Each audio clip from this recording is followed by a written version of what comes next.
അമ്മയും അനുജനും ഒക്കെ യാചിക്കുന്ന കാണാൻ വയ്യാത്തത് കൊണ്ടാണ് കൊന്നതെന്ന്. എടാ നിനക്ക് ചാവണം, നിനക്ക് ചത്തപ്പോരടാ. എന്തിനാണ് ഈ പറയുന്ന സഹോദരങ്ങളെ കൊല്ലുന്നത്? അല്ലെങ്കിൽ ആ ഫർസാനയുടെ കുടുംബത്തിലുള്ള ഫർസാനെ എന്തിനാ കൊല്ലുന്നത്?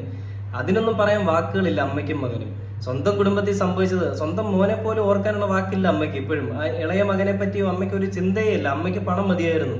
ആ പണത്തിന്റെ പേരിലാണ് അമ്മയും ഇങ്ങനെ മറ്റുള്ളവരുടെ ബന്ധമില്ലാതെ ഈ പറയുന്ന കടങ്ങളും വാങ്ങി അവസാനം തിരിച്ചു കൊടുക്കാൻ വയ്യ. പൈസ എല്ലാം വാങ്ങി നക്കിയതിന് ശേഷം തിരിച്ചു കൊടുക്കാൻ വയ്യ.